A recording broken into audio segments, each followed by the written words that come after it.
മുന്നോട്ട് വന്നത് ഭൂമിയെ സംബന്ധിച്ചിടത്തോളം ഭൂമിക്ക് എന്നും ഒരു മുതൽക്കൂട്ടാകും എന്ന് എനിക്ക് ഉറപ്പിച്ച് പറയാനായിട്ട് കഴിയും.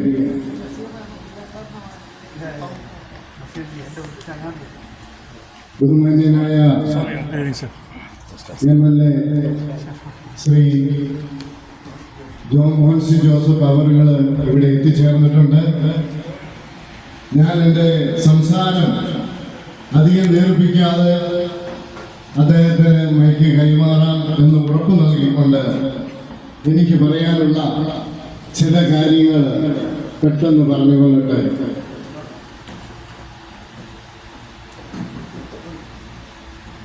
ടീം ഫോമ 24-26 എന്ന ഈ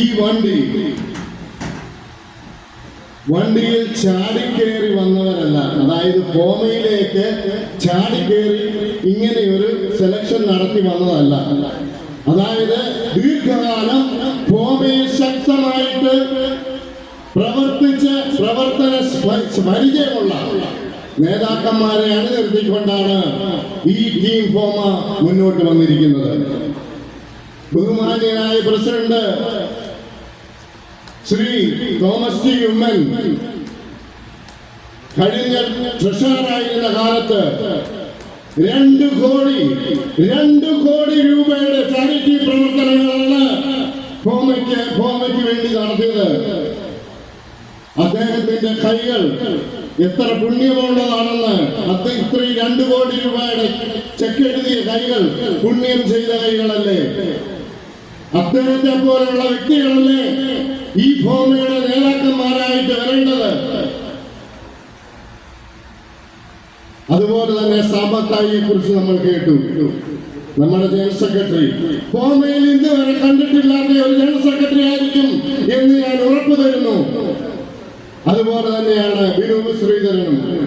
$1 മില്യൺ ചാരിറ്റി പ്രവർത്തനം അടുത്ത പ്രവർത്തന കാലത്ത് 2 വർഷത്തിനുള്ളിൽ നടത്തുമെന്ന് ഞാൻ നിങ്ങൾക്ക് ഉറപ്പു തരുന്നു.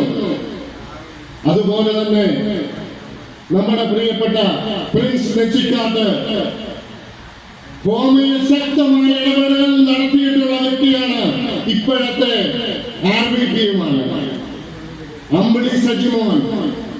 നമ്മുടെ ഇപ്പോഴത്തെ ഫോമയിലെ ഏറ്റവും മികച്ച ജോയിന്റ് ട്രഷററായിട്ട് വരുമെന്ന കാര്യത്തിൽ യാതൊരു സംശയവുമില്ല.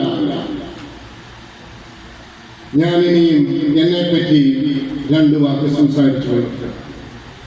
കഴിഞ്ഞ 40 വർഷമായിട്ട് അമേരിക്കൻ മലയാളികളോടൊപ്പം സഞ്ചരിച്ച ഒരു വ്യക്തിയാണ്. 84-ൽ അമേരിക്കയിൽ എത്തിച്ചേർന്നതാണ് ഇവിടെ ഞാൻ. വന്ന കാലം മുതൽ മലയാളി സംഘടനകളുമായിട്ട് പ്രവർത്തിച്ചു. അതുപോലെ തന്നെ കലാരംഗത്തും ഇവിടെ അരങ്ങിൽ എനിക്ക് ശോഭിക്കുവാനായിട്ട് കഴിഞ്ഞു എന്ന് വളരെ സ്നേഹത്തോടെ അറിയിക്കട്ടെ. 20-ലധികം നാടകം, 150-ൽ പരം സ്റ്റേജുകളിൽ അവതരിപ്പിക്കാനായിട്ട് അവസരം ലഭിച്ചു. 15-ലധികം സീരിയലുകളും 4 സിനിമയിലും.